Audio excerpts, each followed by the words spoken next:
경매스쿨 현미경의 연미입니다. 지우입니다. 지금 제가 요새 강의를 하잖아요. 강의 이제 수강하시는 분이 어떤 말씀을 하시냐면 자기는 이제 경매 물건을 볼 때 빨간 글씨를 하나씩 빼고 본대요. 예를 들면 법정지상권, 그다음에 지분 물건, 그리고 분묘기지권, 그다음에 뭐 맹지라든가 뭐 제시 건물이 있다든가 이런 것들은 다 빼고 본다는 거예요. 그래서 경매 물건을 볼 때 그런 하자가 있는 것들을 자기가 어떻게 처리를 할지 모르니까, 그리고 또 그런 어렵다고 생각하시니까 그런 물건을 빼고 보다 보니까 경매로 할 수 있는 물건들이 없다는 거죠. 그렇게 생각을 하시더라고요. 그런 거 빼면 뭐가 남아? 그러니까 온전한 물건만 보는 거죠. 예를 들어서 도로가 접혀져 있는 네모 반듯한 대지 물건.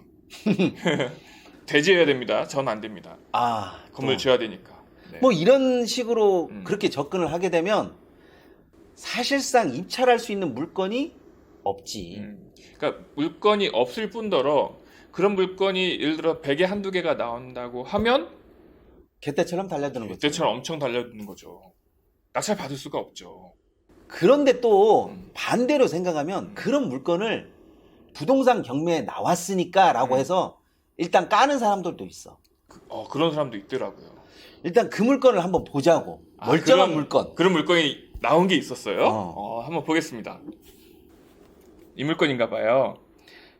강원도 원주시 가연동에 있는 물건이고 용도는 대지야. 이게 진행된 지 한 일주일 정도밖에 안 됐네요. 지금 촬영한 시점에서 보면.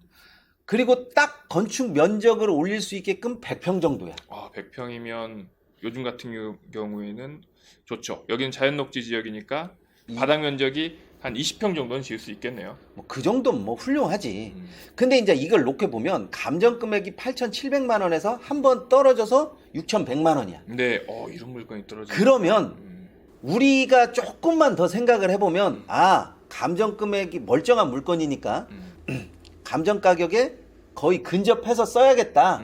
뭐 이렇게 생각을 해야 되는데 저 최저가에서 생각하시는 분들이 있어. 더 떨어지겠다고 생각하시는 분도 있어요? 그런 사람은 어쩐지 모르겠는데 항상 저 최저가 6,100만 원에서 7,000을 넘길까 말까, 6,500을 넘길까 말까 이렇게 계산을 하는데 사실상 저 가격에서 더 떨어뜨리기는 쉽지는 않음에도 불구하고 부동산 경매니까 하자는 없지만 경매에 나왔을 때는 내가 모르는 뭔가가 있지 않을까 이런 식으로 해서 가격을 후려치는 분들이 종종 있더라고.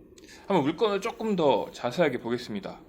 용도가 대지인 걸 보면 건축물을 바로 이렇게 올릴 수 있을 수도 있겠고요. 면적은 100평 정도고 사진을 한번 볼까요? 이렇게 감정평가사가 사진을 찍을 때 꼭 이렇게 자동차를 하나 대놓고 찍더라고요. 그러니까 이제 길이 들어있다. 그렇죠? 그런 거를 암시하는 거지. 도로 있고 여기 토지까지 차량이 진입 가능하다. 이렇게 꼭 이렇게 차를 하나씩 갖다 놓고 뭐 배추를 심겨놨었던 것 같아요. 대지로서의 가격이 조금 높다라는 생각은 좀 들긴 하지만 사실상 이 정도면 거의 완벽한 물건이야. 그렇죠. 이렇게 현황도로까지 노란색으로 표시가 되어 있고 차로 진입이 가능한 그런 곳이니까. 그리고 또 직사각형 모양이고. 네, 완벽하게 그런 물건이네요. 완벽한 물건. 사실상 이런 물건은 거의 초보자들이 진짜 정말 좋아하는 물건이야. 한 50대, 60대인 분들이 봐봐, 마을도 싹 끼어고 있고. 그렇네요. 조금 외곽이고. 그러니까 좀 저런 땅 같은 경우는 외곽지에 조금 은퇴자들 그런 사람들이 좋아할 만한 물건이야. 그러네요. 태장동 쪽이네요. 그리고 금액대도 1억 미만이고. 부담스럽지 않고. 그러다 보니까 아마 많은 사람들이 입찰을 했을 것 같은데 많은 사람이 입찰한 것 치고는 그래도 1억이 안 넘어가. 그러게요. 저도 이런 물건 같은 경우는 사실 감정가를 넘긴다고 보거든요. 근데도 감정가를 넘기지 않았다는 거는 조금 의아하긴 한데 여기 지적 편집도를 보면 요 앞에 있는 이 토지가 도로를 갖고 있는 이 토지가 또 다른 사람들의 또 토지를 껴있으니까 그런 거에 대한 부담이 있지 않았을까 싶긴 해요. 그런다고 하더라도 사실상 저 금액을 나보고 쓰라고 한다고 하면 나는 거의 감정가에 육박해서 썼을 것 같아. 그렇죠. 뭐 낙찰 가격도 사실상 7,900이면 거의 뭐 감정가의 90%니까 그렇게 나쁜 금액이라고 생각하지는 않지만 그렇죠. 이거를 가격을 상대적으로 생각하면 낮게 후려쳐서 본 사람들이 많았다라는 이야기잖아. 그렇죠.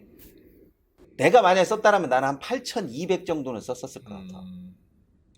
그렇게 한다고 하더라도 이게 건축물을 올린다라든지 아니면 건축물을 올리지 않고 그냥 대지로서 정비를 제대로 해놓고 넘긴다고 하더라도 수익적인 측면에서도 그래도 2년 후 정도면 만족할 만한 수익은 얻을 수 있을 것 같은 물건인데도 경매니까. 그렇지, 경매니까. 경매라고 하는 이 메커니즘에 이게 속게 되면 제대로 된 물건이 없을 뿐더러 저 가격이 맞나 하는 자꾸 의심이 드는 거야. 맞아요. 이게 경매를 잘하는 사람, 못하는 사람을 굳이 나누라고 보면 그 물건 그 자체를 보는 사람과 이 다른 것을 끼워 넣으려고 하는 사람들이 있어. 경매니까. 무슨 하자가 있으니까. 이런 식으로 놓게 보면 혹시 알려나 모르겠네. 폐찰 몇백 번 한 사람들. 그런 사람들의 계속 그런 이유를 대. 그렇죠. 왜 떨어졌냐가 아니라 저것이 저 정도의 가격이 갈지는 몰랐다라는 이야기를 하니까 문제를 자기 안에서 찾으려고 하는 사람이 없다라는 이야기가 돼버려. 이런 물건은 그래서 조금 더 적극적이어야 되고 하자가 없기 때문에 좀 더 감정가에 근접한다든지 감정가를 넘겨도 될 만한 물건이라고 나는 봐. 그렇죠. 이런 걸 염두에 두지 않으면 그냥 계속 폐찰만 하는 거예요. 계속. 네. 아마 자기가 폐차를 연속해서 5번 이상 했다. 그러면 그 물건이 이상한 게 아니라 자기가 이상한 거야. 생각을 좀 바꾸셔야 될 필요가 있는 거죠. 생각을 바꾸지 않으면 이 사람의 폐찰의 행진은 계속되는 거지. 그리고 이제 그런 말을 할 거예요. 야, 요새 경매 시장 너무 뜨겁다. 야, 경매에 먹을 거 없다. 그죠? 낙찰을 받아봤어야 먹을 것이 있는지 없는지 알지. 네, 자꾸 시장만 탓하게 되고 본인이 보는 눈이나 본인의 마인드나 이 생각은 탓하지 않는 그런 상황이 돼버리게 되는 거죠. 그런 사람들은 또 기본 지식이 탄탄한 것도 아니기 때문에 자꾸 흔들려. 그러다가 계속 떨어져가지고 나중에는 이제 이 시장에서 안 된다라는 걸 그렇죠. 본인 스스로 깨닫고 그냥 떠나지. 그래서 물건을 보실 때, 토지를 보실 때 너무 가격만 보지 마시고 그 안에 숨어있는 가치, 다른 사람이 보지 못하는 그 가치를 보게 되면 가격에 연연하지 마시고 그 물건을 취하셨으면 좋겠습니다. 적극적으로 뭔가를 나서서 하고 적극적으로 다른 사람이 어떻게 했냐라는 것을 본받아들이는 사람이 이 바닥에서는 조금 탑인 것 같아요. 네, 이번 시간은 여기까지 하도록 하겠습니다. 감사합니다.